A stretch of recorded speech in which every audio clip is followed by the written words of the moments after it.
Bonjour tout le monde, j'espère que vous allez bien. Aujourd'hui, en fait, c'est la suite des épisodes sur les freins à notre avancement. Au dernier épisode, dans la dernière vidéo, je vous ai parlé, en fait, je vous ai énuméré quels sont les obstacles ou les freins qui nuisent à notre avancement, qui nuisent à la réalisation de nos désirs, de nos projets, de nos objectifs, de nos rêves. Et aujourd'hui, j'en prends un, puis je vais le décortiquer avec vous. Donc, celui que je choisis aujourd'hui, on va parler des peurs, des doutes et de la culpabilité. Alors, comment les peurs, les doutes et la culpabilité nous empêchent d'aller de l'avant et comment justement trouver en fait les messages et l'information qu'on a besoin de retenir de ça, qui vont nous permettre justement de transcender ces émotions-là pour pouvoir nous permettre d'avancer et, euh, et d'avancer en fait dans la confiance. Alors, tout d'abord, la peur. De quoi j'ai peur? C'est la première question à se poser. Comment savoir que j'ai peur? Alors, quand vous pensez à votre projet, quand vous pensez à votre rêve, à votre aspiration, à votre objectif, c'est quoi les pensées qui montent? C'est quoi le discours interne qui vient automatiquement? Pas celui que vous aimeriez qu'il soit là, celui qui vient automatiquement. Et vous allez trouver des pépites. Donc, évidemment, la première chose qui monte, ça va être, s'il y a de la peur, c'est, qu'est-ce que les gens vont dire? Je suis qui, moi, pour faire ça?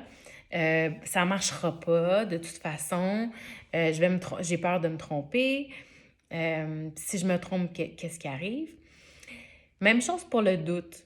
Dans le doute et la peur vont vraiment, et la culpabilité aussi, vont nous freiner. Donc, vont vraiment nous empêcher d'avancer. Ils vont nous garder dans un statu quo, dans une immobilité qu'on veut pas. Parce que c'est dans l'action que les choses se précisent. Alors, ce qu'on veut, c'est comprendre quels sont les messages derrière ces émotions-là et ces croyances-là qui nous limitent finalement.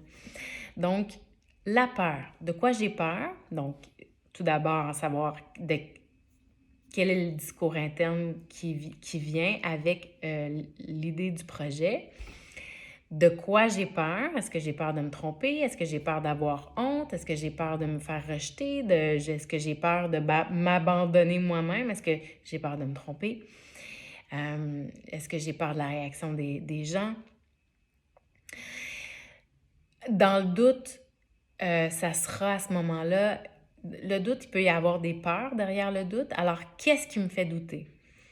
C'est quoi le pire qui peut arriver? Alors, à la réponse à ça, vous allez savoir exactement qu'est-ce qui vous limite. Et c'est quoi le pire qui peut arriver? Alors, à ce moment-là, dans le cas de la peur et du doute, quel est le message de ces deux émotions-là? Quel est le message de ces deux, finalement, c'est des croyances qui sont à l'intérieur de vous? Quel est le cadeau? Donc, la peur. Ce serait quoi son message de la peur? J'ai peur de me tromper. OK. Est-ce que je suis prête? Est-ce que j'ai fait mes devoirs? Est-ce que j'ai vraiment regardé, analysé la situation et je suis prête à poser une action? Ou est-ce que j'ai vraiment peur parce qu'en bout de ligne, je suis pas prête? J'ai pas fait mes devoirs, j'ai pas analysé la situation comme il faut, j'ai pas été chercher j'ai pas fait l'inventaire intérieur à savoir si j'ai les forces, les faiblesses, puis si j'ai des faiblesses qui peuvent me mettre des bâtons dans les roues, comment je peux aller chercher soit des ressources extérieures ou intérieures, aller chercher des nouvelles aptitudes. Vous voyez? Donc, le doute et la peur ont le même motif dans le sens où elles sont là pour vous apprendre quelque chose, pour nous apprendre quelque chose, pour aller de l'avant. Donc, par exemple, vous voulez donner des conférences et vous n'arrivez pas à passer à l'action. Et là, finalement, au bout de ligne, vous voulez faire des conférences, mais vous n'avez pas encore de conférences de montée. Vous n'avez pas nécessairement de sujet. Donc, possiblement qu'à l'intérieur de vous, ça dit, je me sens pas vraiment solide pour aller comme dire à tout le monde que je fais des conférences, par exemple. Non, je me sens pas vraiment solide parce qu'en bout de ligne, La solidité va venir du fait que j'ai un sujet, je sais exactement de quoi j'ai envie de parler, ma conférence est montée. Donc, vous voyez? Donc, est-ce que je suis prête? Et ça, c'est juste un angle. Donc là, vous voyez, il y a plein d'angles. Le doute, même chose. J'ai peur de me tromper. Donc, au moment où vous avez tout fait vos devoirs, que vous vous sentez prête à aller de l'avant, mais vous avez quand même peur puis que vous avez un pied sur le frein, par exemple, alors là, ça va être d'aller chercher cette force intérieure-là en s'appuyant sur l'analyse et les devoirs que vous avez faits et en vous disant que c'est dans l'action que ça va se préciser et c'est dans l'action que vous allez être supporté. Ce qui veut dire que en allant vers l'embranchement de gauche, si c'est pas aligné avec vous à un certain moment donné, vous allez apprendre sur vous et vous allez rectifier le tir. Mais si vous restez au statu quo, dans l'immobilité au point zéro, il n'y a rien qui va se produire.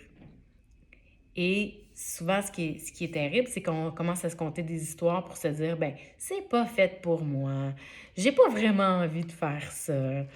Vous voyez, je suis sûre que ça vous dit quelque chose. Je vous comprends.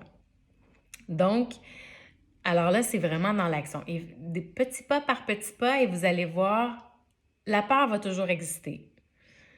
Et avec le courage, avec le fait de l'entraîner, d'entraîner justement, de passer au travers de sa peur à chaque fois, elle va quand même être là, mais le courage va être tellement présent qu'il va vous supporter à avancer. Vous allez justement tellement avoir les bienfaits d'avancer que éventuellement, ça va s'estomper. Donc ça, c'était ce que je voulais vous partager par rapport à la peur et au doute. Ensuite, pour la culpabilité. La culpabilité, c'est le même principe. Est-ce que j'ai pris 100% de ma responsabilité? Est-ce que j'ai fait tout ce que j'avais à faire? Est-ce que dans mon carré de sable, par exemple, si c'est en lien avec une situation avec une autre personne, est-ce que mon carré de sable, j'ai vraiment tout fait pour que ma responsabilité soit prise en main? Est-ce que je suis en train d'essayer de prendre la responsabilité du carré de sable de l'autre? Et souvent, c'est ça qui arrive, mais pas tout le temps. Donc, si vous êtes en train de vouloir prendre la responsabilité du carré de sable de l'autre, qui dans le fond devrait être la responsabilité de l'autre personne, vous pouvez vous sentir coupable, mais à un moment donné, il va falloir vous ramener à la personne est assez grande, responsable de son propre carré de sable. C'est pas à moi à prendre responsabilité ici. Sauf que ici, dans votre carré de sable, si vous n'avez pas pris toutes vos responsabilités, votre devoir accompli, alors là, oui, il y a un examen de conscience à faire ici. C'est un peu à ça que ça sert la culpabilité. C'est de voir, est-ce que j'ai tout fait ce que je devais faire? Est-ce que j'ai fait une faute? Est-ce que je m'apprête à faire une faute? Est-ce que je dois m'excuser? Est-ce que je dois repenser mes limites? Est-ce que je dois mettre mes limites avec une personne? Tu vois, je me suis occupée de ton terrain de sable, ton carré de sable, longtemps. Et là, je m'aperçois que c'est pas ma responsabilité. C'est pas à moi à m'occuper de ton carré de sable. Donc, à partir de maintenant, je vais de moins en moins m'en occuper. Donc, ça va te demander à toi de reprendre le pouvoir sur ton carré de sable. Hein? Alors, donc, la culpabilité, c'est vraiment de voir où est-ce que je me situe et de reprendre son pouvoir et de redonner le pouvoir à l'autre. Alors, qu'est-ce que j'ai à apprendre de ça?